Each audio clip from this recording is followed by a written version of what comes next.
Elle était venue pour un job en marketing. Elle est devenue, en une seconde, la fiancée d'un des hommes les plus riches de Johannesburg. Une fiancée à Johannesburg, partie 1. À Johannesburg, les gratte-ciels brillaient sous le soleil comme des lames d'acier. Dans cette ville qui avançait trop vite pour laisser quelqu'un respirer, Alan Khumalo régnait sur un empire de luxe aussi impeccable que ses costumes sur mesure. Sa maison de couture masculine, connue pour habiller les politiciens, les diplomates et les millionnaires de tout le continent, tournait comme une machine parfaitement huilée. Rien ne dépassait, rien ne se perdait, rien n'échappait à son autorité. Depuis sa rupture récente, Alan semblait encore plus intouchable qu'avant. Plus froid, plus silencieux, plus concentré sur la perfection. Ses employés marchèrent dans les couloirs comme sur une ligne invisible, craignant sans le dire de croiser son regard. Dans la ville, on voyait en lui un modèle de réussite, mais aussi un homme dont l'âme semblait s'être endurcie avec les années. Maya, elle, vivait dans un autre monde. Une semaine plus tôt, elle avait quitté le Ghana, pleine d'espoir et de trac.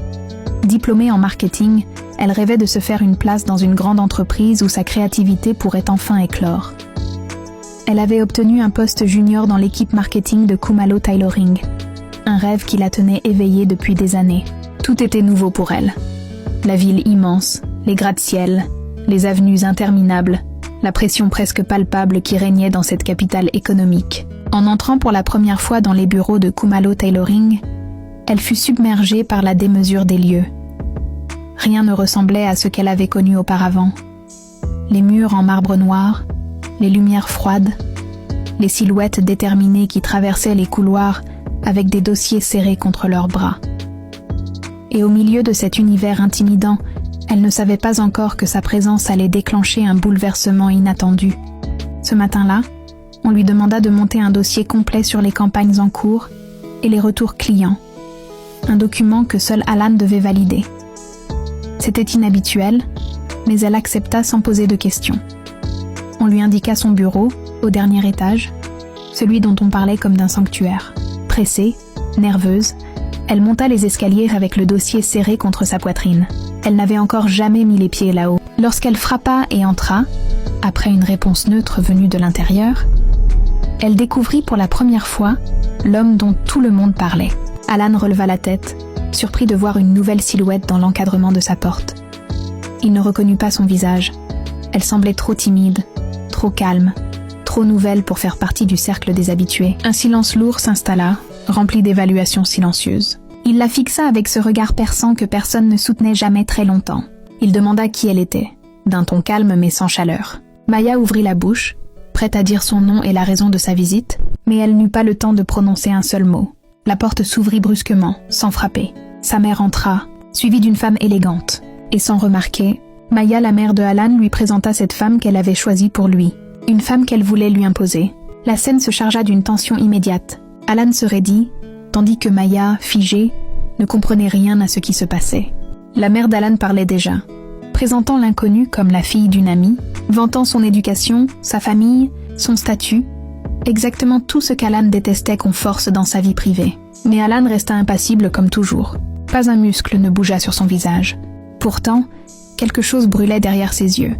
Un mélange d'exaspération et de calcul.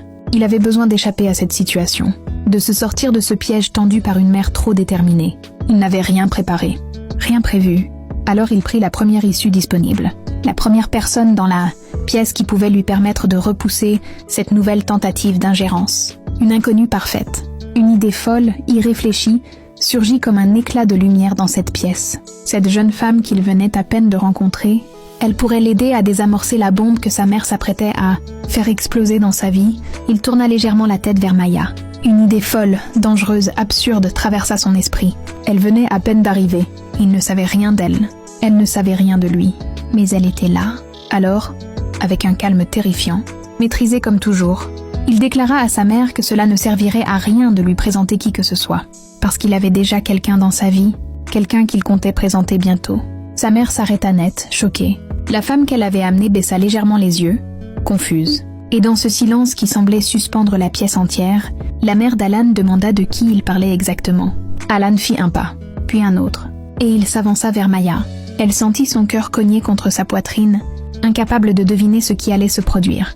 Il posa doucement une main sur son épaule, comme s'ils se connaissaient depuis longtemps, comme s'ils partageaient quelque chose, et il prononça, d'une voix parfaitement assurée, « Je te présente ma fiancée ». Il s'arrêta un bref instant, car il ne connaissait même pas son nom. Alors il en inventa un nom qui résonna dans la pièce comme une bombe silencieuse, un mensonge parfait né d'un instant de panique élégante. Et il reprit, « Daniela, je te présente Daniela, maman, ma fiancée ».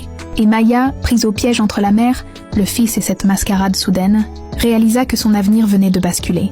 Non pas à cause de son travail, mais à cause d'un homme qu'elle rencontrait pour la toute première fois.